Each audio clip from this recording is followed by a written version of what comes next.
বনানীর করাইল বস্তির বাসিন্দা কল্পনা খাতুন।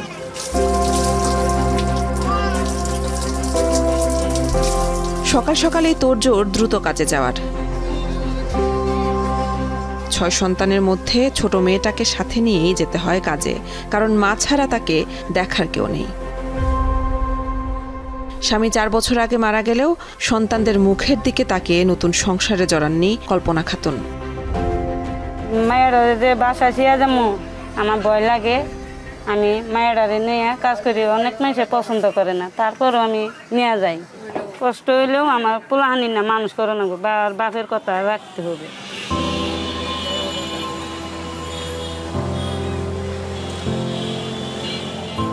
ফুল বিক্রেতা আসমা বেগমের লড়াইয়ের গল্পটার দিকে এবার কান পাতা যাক।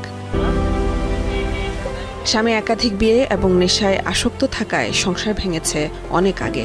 তার দোকানের ফুলই অনেকের খোপায় বা খুশির খোরাক হলেও এই মায়ের জীবন যেন কাঁটায় ভরা। প্রতিবন্ধী সন্তান সহ 6 সন্তানকে নিয়ে বছরের পর বছর টেনে নিচ্ছেন এই দীর্ঘ পথ। আর ওরা তো আমার মেয়েটারও মনে করেন প্রতিবন্ধী ছুটতেই হাত পাচ্ছি, তারপরেও কেউ তো হাত পাইতেও পাইনি। অনেক কষ্ট করছি মেয়েটা লিয়া, রিক্সা করাইতে পারি না টাকার জন্য। খামু না রিক্সা করাম। এবার লড়াইয়ের গল্প শুনবো একজন ব্যাংকার মায়ের। তুমি জানো Sita? My brain is rotten by brain rats.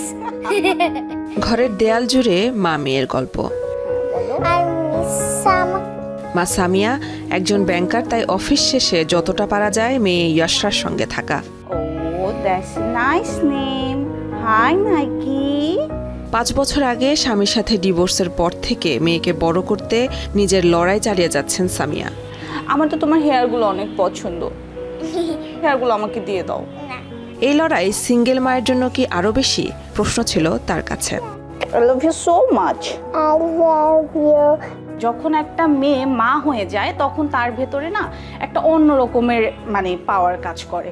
আমরা তো হিউম্যান বিং না, দিন শেষে সবারই মনে হয় যে আচ্ছা মানে পাচ্ছি না, এই মনে হয় সব শেষ হয়ে গেল।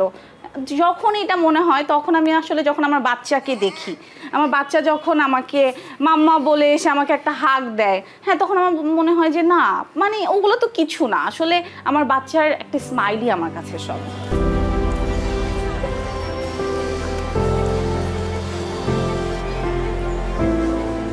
একক মাতৃত্বের সবচেয়ে বড় চ্যালেঞ্জ আর্থিক বিষয় বলছেন আইনজীবীরা।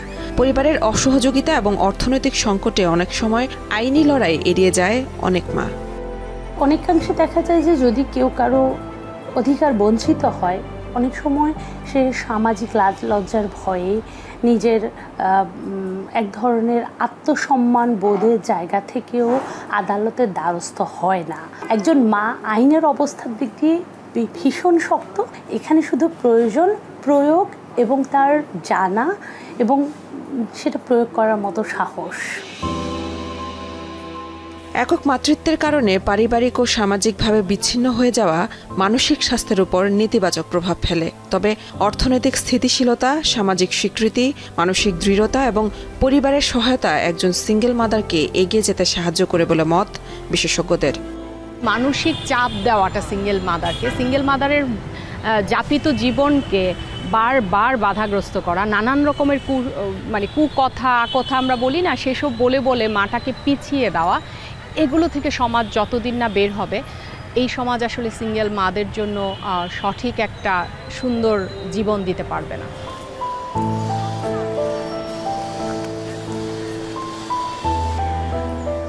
মায়ের জন্য প্রয়োজন আলাদা যত্ন। সিঙ্গেল মায়েদের ক্ষেত্রে তা আরও জরুরি বলে মনে করেন বিশেষজ্ঞরা। এজন্য দৃষ্টিভঙ্গি পরিবর্তনের তাগিদ তাদের। একজন মা বয়স পেশাবার সমাজের যে অবস্থানেই থাকুক না কেন, তার একলা চলাতে সমাজ ও আইনের অনুগ্রহ নয়, বরং অধিকারের হিসার নিশ্চয়তাটুকুই তার চাওয়া। একা মায়ের লড়াইয়ের সহযোগিতা করতে না পারলেও বাধা যেন দমাতে না পারে, এটুকুই কাম্য। যুগে যুগে সব ধর্মের সমাজে দেশে দেশে মায়ের অবদান স্বীকৃতি দেওয়া হলেও তা কেবলই খাতা কলমে রয়ে গেছে, বাস্তবায়ন এখনও দূরে। মেহেরিন অ্যানি, এখন ঢাকা। সিলন ফ্যামিলি ব্লেন্ডের কড়া লিকার আর সতেজ স্বাদের পারফেক্ট ব্লেন্ডে স্বপ্নেরা মেলুক টানা।